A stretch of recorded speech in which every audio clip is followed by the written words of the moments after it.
आज हम इस वीडियो के माध्यम से स्टॉक मार्केट इन्वेस्टिंग को बहुत सिंप्लीफाई करने वाले हैं। इतना आसान कि अगर आप अभी तक ये सोच रहे थे कि कौन सा स्टॉक खरीदें, कौन से स्टॉक में इन्वेस्ट करना है, तो आज आपको बहुत कुछ समझ आने वाला है। अब देखिए, इस वीडियो में आपको जो सबसे इंपॉर्टेंट इंफॉर्मेशन मिलने वाली है ना, वो ये है कि आप ये समझ जाएं कि प्राइस जो आपको दिख रहा होता है और वैल्यू में फर्क होता है। अब इसका मतलब क्या है, मैं क्या कहना चाहता हूं, आप किसी भी स्टॉक का प्राइस सिर्फ गूगल करके भी देख सकते हो। अगर आपको देखना है कि जी भाई आईटीसी का प्राइस क्या चल रहा है, तो अभी आप मेरे साथ बिल्कुल आराम से गूगल पे जाइए और गूगल पे लिख दीजिए, यहाँ पे लिख दीजिए आईटीसी शेयर प्राइस। बट जैसे ही आपने आईटीसी शेयर प्राइस लिखा तो यहाँ पे 205 रुपये आ गया। तो क्या 205 रुपये पे इसे खरीदना चाहिए? क्या ये सस्ता है या महंगा है? आपको कैसे पता लगेगा कि मैं सही प्राइस दे रहा हूं नहीं दे रहा? क्योंकि अभी तक तो आप अगर बाजार में सब्जी लेने भी जाते थे तो भी वहां पे मोल भाव करते थे, देखते थे, अलग अलग दुकानों पे जाते थे कि भाई ये सस्ता मिल रहा है, यहाँ पे महंगा मिल रहा है। बट अब यहाँ पे कैसे समझ आई? क्योंकि अगर वहां पे लिखा है, मान लीजिए 200 रुपये लिखा, तो 200 रुपये ही देने, कोई और चॉइस ही नहीं है। But the thing is you have the choice. 4000 से ऊपर कंपनीज लिस्टेड हैं स्टॉक मार्केट में, तो किसके स्टॉक खरीदने हैं और किसके नहीं, ये आपके पास एक बहुत बड़ी चॉइस है। जरूरी थोड़ी है अगर कोई आदमी आम ही दे रहा है तो आम कहीं सफ़ेदा भी मिल रहा है, कहीं दशहरी भी मिल रहा है, और दोनों ही आम है, तो आपको चूज करना है कि भैया एक जगह तो प्राइस आ रहा है 200 और एक जगह आ रहा है 50, तो मैं 50 वाला खरीद लूँ। Choice is yours. अब ये चॉइस पे, अब यहाँ पे आम आप नहीं खरीद रहे हो, अपना हार्ड एंड मनी लगा रहे हो, आप पैसा लगा रहे हो। और इस पैसे को लगाने से पहले देखिए, जो इंसान नॉलेज के साथ इन्वेस्ट करता है तो इसे इन्वेस्टिंग बोलते हैं, और जो नॉलेज के बिना सिर्फ टिप्स लेके इन्वेस्ट करता है उसे सटोरी कहते हैं, सट्टा लगाना कहते हैं। और मैं सट्टा लगाने के अगेंस्ट हूँ। तो इन्वेस्टमेंट अगर आप करने वाले हो और प्राइस और वैल्यू को अगर आप समझ गए तो आप स्टॉक मार्केट से पैसा कमाओगे। अब वैल्यू कैसे पता लगाई जाए? आईटीसी का शेयर जो आ रहा है, हमें कंपनी की वैल्यू कैसे पता लगेगी? चलिए एक एग्जांपल लेते हैं, क्योंकि अगर आपने उस एग्जांपल को समझ लिया तो आप बड़ी से बड़ी कंपनी की भी वैल्यूएशन को समझ पाएंगे। अब वैल्यूएशन लगाना, देखिए हर इंसान एक कंपनी की अलग अलग वैल्यूएशन लगा सकता है, बहुत सारे मेथड्स हो सकते हैं। बट अभी हम एक एग्जाम्पल लेते हैं। मान लेते हैं एक मिठाई की दुकान है, एक स्वीट शॉप है, और ये मिठाई की दुकान पे बहुत सारी मिठाइयाँ हैं, बट इसकी बालूशाही बहुत मशहूर है। बालूशाही इतनी मशहूर है कि दूर दूर से लोग आते हैं इसकी बालूशाही खाने। बट अब जो आदमी जो बालूशाही की दुकान चला रहा था, जिसने बहुत अच्छी गुडविल बनाई, अब उसके सारे बच्चे अलग अलग बिजनेसेस में इन्वॉल्व हो चुके हैं, और वो नहीं चाहते कि हम अब दुकान को चलाएं। वो आदमी बूढ़ा हो गया और वो चाहता है कि मैं अपनी दुकान को बेच दूं, मुझे कोई बायर मिल जाए। तो वो बायर ढूंढने लग जाता है कि कोई मेरी दुकान को खरीद ले। अब आपको वो दुकान बहुत पसंद है, आपको इसकी बालूशाही भी बहुत पसंद है, आप इस दुकान को बचपन से भी देख रहे हो, आपको लगता है यार कोई और खरीदेगा, चल मैं ही खरीद लेता हूँ। अब आप लाला जी को ऑफर देते हो कि भैया दुकान आपकी, मैं खरीद लेता हूँ। बट किस रेट पे? आप जरा सोचिए, कैसे पता लगेगा कि इस दुकान के क्या रेट देने चाहिए? आपको पता लगता है भैया ये जो दुकान है ये तो रेंट पर है भाई, अगर आपने ये दुकान ले ली इसका मतलब है रेंट भी आपको भरना पड़ेगा, तो भाई मैं क्या पैसे दूं? कैसे पता लगेगा? तो आप क्या करते हो, आपने मेरी वीडियो देख ली और आप क्या करते हो, आप लाला जी को बोलते हो कि भैया आप अपने पिछले 5 सालों के फाइनेंशियल्स ले आइए, अपनी आईटीआर ले आइए।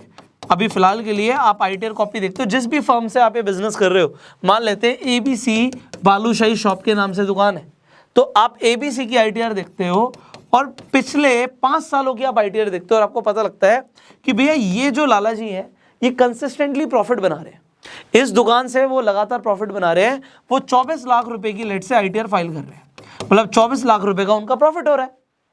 अब 24 लाख का मतलब हो गया महीने का 2 लाख रुपए, तो 2 लाख रुपए ये दुकान आपको हर महीने कमा के देगी सारे खर्चे निकालने के बाद। अब एक बिजनेस 2 लाख रुपए महीना कमा के देगा, तो उसके कितने पैसे होने चाहिए, ये कैसे पता लगेगा?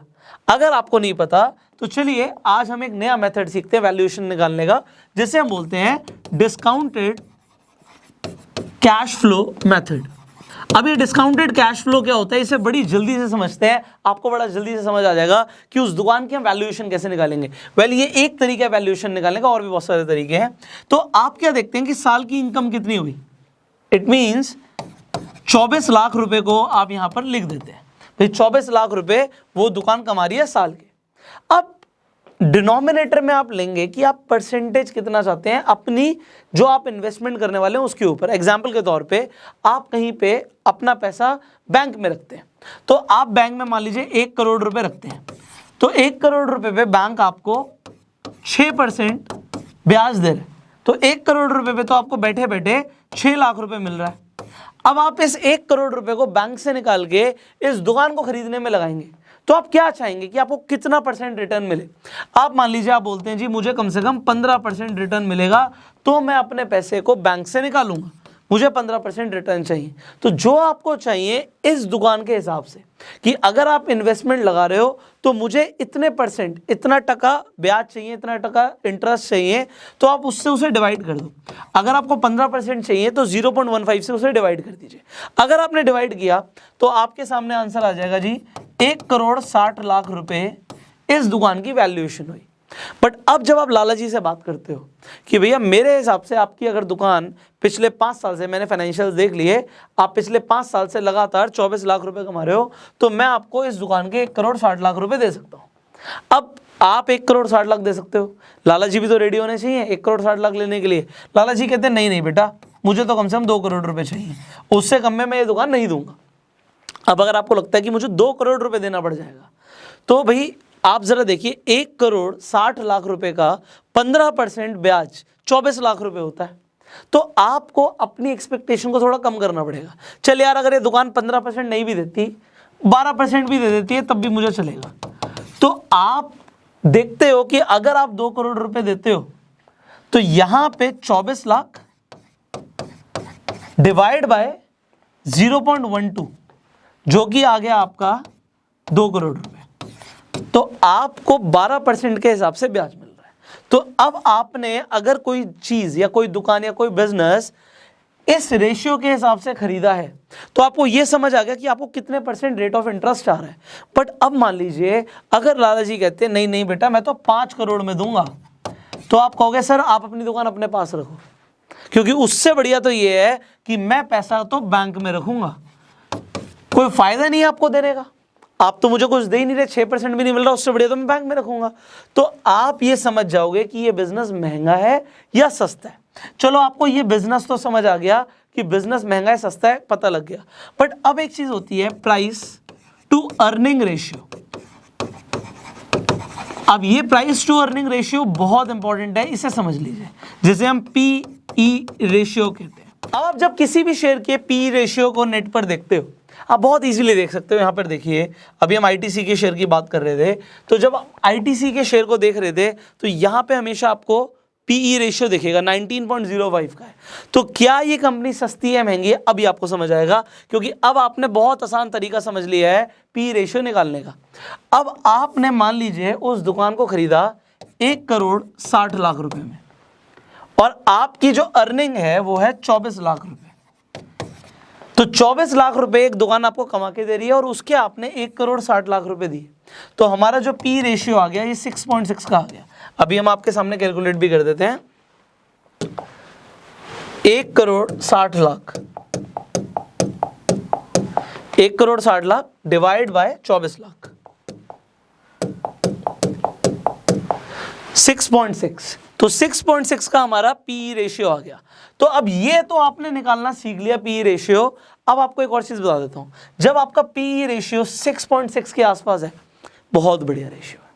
बहुत बढ़िया रेशियो क्यों है? क्योंकि यहां से ये पता लगता है आपको अपने ही इन्वेस्टमेंट पे 1 रुपया कमाने के लिए कितना रुपया लगाना पड़ रहा है, कितने गुना रुपया लगाना पड़ रहा है। तो यहां पे आपको 1 रुपया कमाने के लिए 6.6 रुपीज लगाने पड़ रहे हैं। तो इसका मतलब है कि 6.6 ईयर्स में जो आप पैसा लगा रहे हो वो आपके पास वापस आ जाएगा।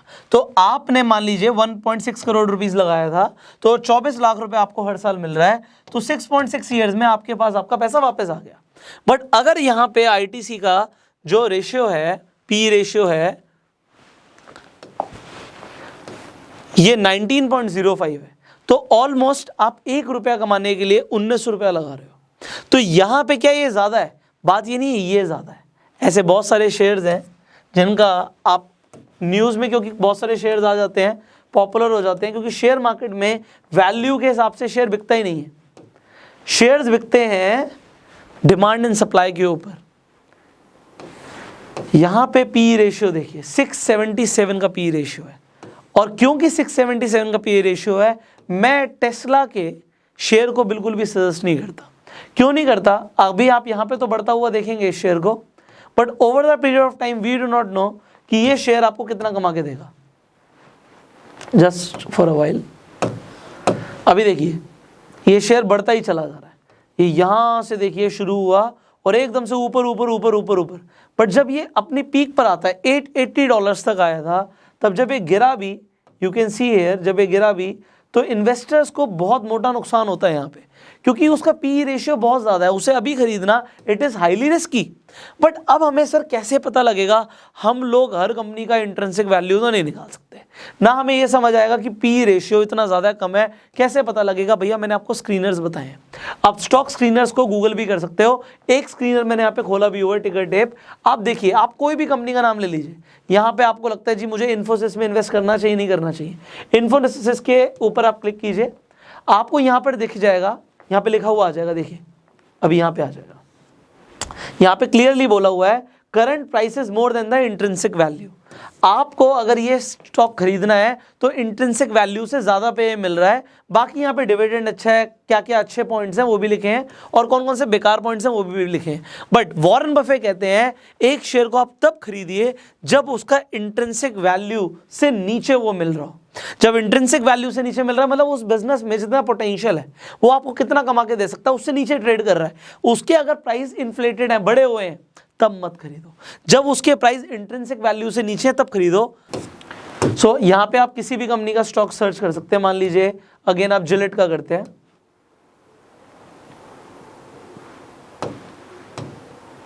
आप जिलेट का करते हैं, आप जिलेट का शेयर खरीदना चाहते हैं, तो क्या ये शेयर आपको उसकी इंट्रिंसिक वैल्यू से ज्यादा पे मिल रहा है, कम पे मिल रहा है? वहां पे लिखा है current price is more than the intrinsic value. Again आप यहाँ पे पी रेशियो देख सकते हैं, तो यहाँ पे पी रेशियो 79 का है, मतलब ₹1 कमाने के लिए आपको 79 लगाना है। तो क्या आपको इन्वेस्ट करना चाहिए? देखो भाई आपके पास चॉइस है, 4000 से ज़्यादा स्टॉक्स हैं आपके पास। आपको ये देखना है कि जो स्टॉक्स का मार्केट में नाम आ जाता है। देखिए, क्योंकि स्टॉक मार्केट में शेयर्स बिकते नहीं हैं, अभी तक लोगों को लगता है कि शेयर्स बिकते हैं स्टॉक मार्केट में, that is wrong. Stock market में एक्चुअल में बोली लगती है, भाई ऑक्शन होता है। अगर कोई इंसान उसी स्टॉक का ज्यादा प्राइस देने के लिए रेडी है तो वो स्टॉक उसे मिल जाएगा। बट जो स्टॉक न्यूज में आ जाते हैं, चर्चा में आ जाते हैं, वो स्टॉक्स जल्दी पॉपुलर हो जाते हैं और उन्हें लोग ज्यादा खरीद लेते हैं। बट ऐसे बहुत सारे स्टॉक्स होते हैं जो चर्चा में नहीं आते, बट वो अपनी इंट्रिंसिक वैल्यू से कम पे मिल रहे होते हैं, तो आप उन्हें खरीद सकते हैं। That could be a right decision, और ये आपको कई गुना रिटर्न्स कमा के देते हैं। तो अब आपको स्क्रीनर समझ आ गए हैं, आप गूगल पे स्टॉक स्क्रीनर सर्च कर सकते हैं। ऐसे स्टॉक्स को पिक कीजिए जिनका पीई रेशियो मेरे हिसाब से 15 से कम हो, और अगर आप अपने पोर्टफोलियो में ऐसे शेयर्स को भी रखते हैं जिनका पी रेशियो 15 से ज़्यादा है, तो उसमें और भी बहुत सारे फैक्टर्स होने चाहिए। अब उनकी एनालिसिस के लिए आने वाली वीडियोस भी तो हैं। कोई भी सिंगल वीडियो के अंदर आपको शेयर मार्केट की पूरी नॉलेज नहीं मिल सकती, that is impossible, because it is a vast field. But if you want to learn this field, just बने रहिए इस चैनल पे, बिकॉज अभी हम फाइनेंशियल एजुकेशन के ऊपर सीरीज कर रहे हैं, and you have to learn a lot, and because you want to learn a lot तभी आप ये वीडियोस देख रहे हैं और यहाँ तक बने हुए हैं। अब अगर आप शेयर मार्केट में इन्वेस्ट करना चाहते हैं, उसके लिए आपको डीमेट अकाउंट चाहिए होता है, तो मैं आपको सजेस्ट करूंगा कि आप अपना अपस्टॉक्स पे जाके डीमेट अकाउंट आज ही खुलवा लीजिए। अगर आप आज खुलवाएंगे तो आपको फ्री डिजिटल गोल्ड मिलेगा। अब आपको वो भी मिलता है, उसके साथ साथ अगर आप रेफर एंड अर्न के थ्रू भी कमाना चाहते हो तो बहुत अच्छा ऑप्शन दे रहा है अपस्टॉक। आप किसी को भी अपना डीमेट अकाउंट खुलने के बाद रेफर करते हो तो 500 रुपए आपको मिलते हैं। तो आप इस वीडियो के डिस्क्रिप्शन और कमेंट बॉक्स में अपस्टॉक का लिंक है, उस पर क्लिक करके अपना अकाउंट खुलवा लीजिए। रेफर करके और लोगों के साथ भी आप 500 रुपए एक इंसान से कमा सकते हैं। तो जितने आपके फ्रेंड्स हैं उससे मल्टीप्लाई कर लीजिएगा 500 को, आप कितना कमाने वाले हैं।